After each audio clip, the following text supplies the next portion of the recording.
So before we dive into the technical details here, I'd like to provide you with some context. The idea that complexity is free is a very common phrase in additive manufacturing.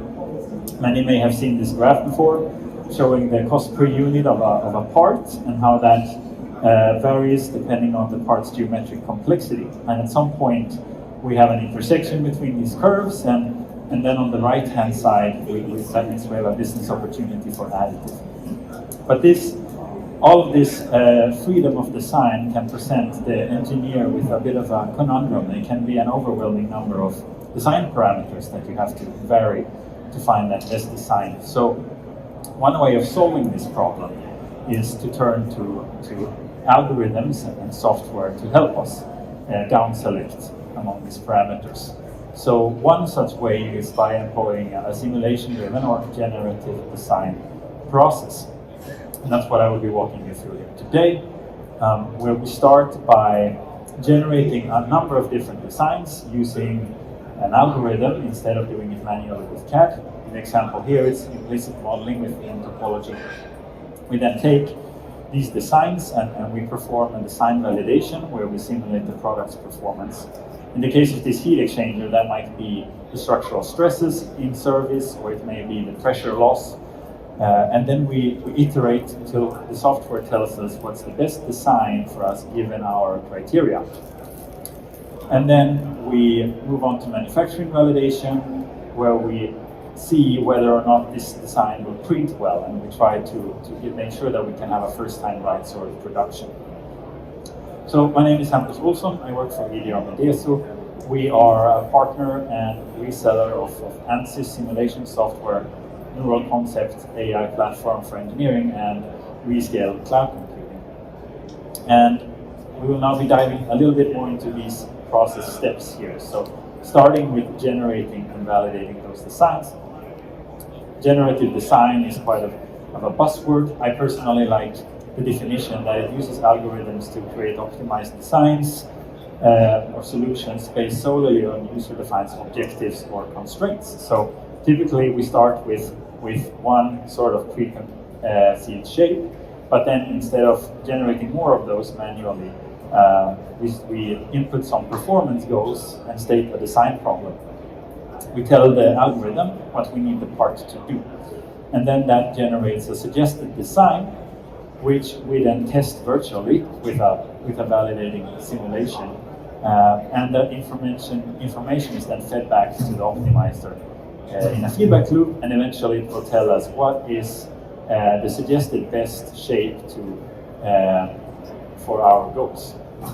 Now, there are many different ways to do this. One option from our software portfolio is to do topology optimization with Ansys Discovery. So that's what I'll be showing you more of here in a minute. So that optimization process typically starts with us having some initial design. In this case, we have a design space, which is this white block here, which we want to create a design for. We then do an analysis setup. So the basis of this optimization is a finite element simulation. We need to supply our loads, we need to have supports and material data, and we need to define the optimization objective. So what should this part do? We then run the optimization. In this case, I've told it to make the structure as stiff as possible given a certain mass. And that then happens sort of in real time. And once we have that design complete, we create a high quality CAD geometry from that, and we feed that back to our assembly and do a sort of more detailed validation to really ensure that we fulfill those design requirements. So what do we get out of this? At the very minimum, we get a good understanding of the real load paths in the part. Where do we want to have material?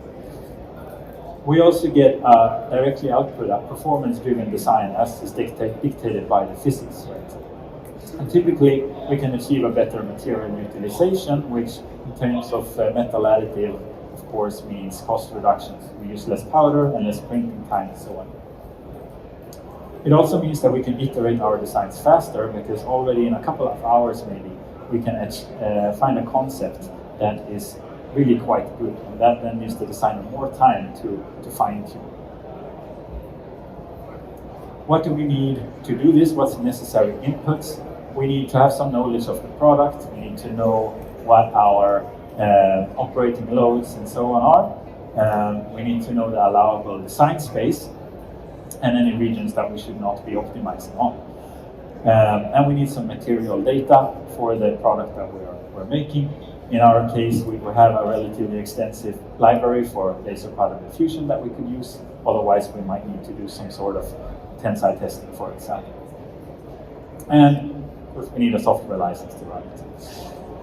Now, once we have then generated and validated that design for the product's performance, we move on to validating it from a manufacturing standpoint. So, simulating the additive process. In this case, that starts by setting up our part to be manufactured in the machine with the orientation and support structures.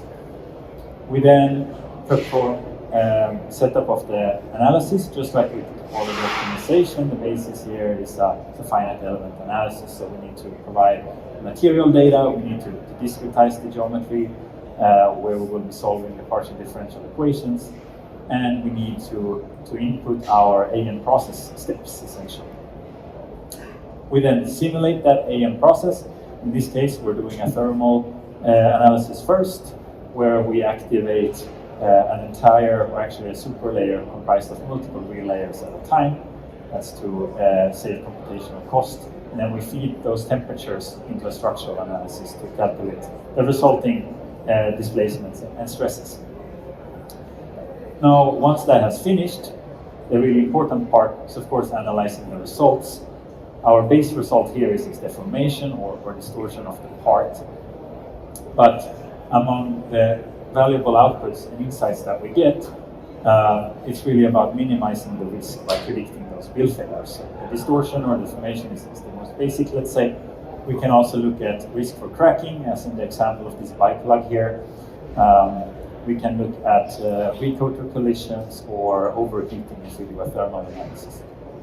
And once we know that, we can then adapt our design in the process by, for example, changing our orientation or support strategy, looking at maybe having local process parameters, or doing distortion compensation, where we pre-deform the geometry in the opposite direction of how it will deform when we print it, so that we fulfill our shape requirements after the fact.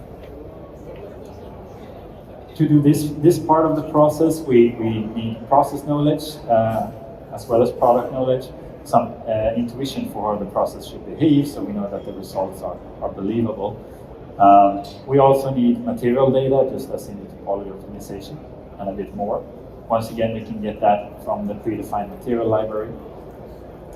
And then we need some calibration data, because as I mentioned, we typically do multiple real layers at once, and to account for that simplification, we need to sort of calibrate our simulation. Usually we print a simple part like this cantilever, we cut it, measure how much it springs back due to the residual stresses, and then we sort of input that information into the software. Now, that's the end of the process essentially.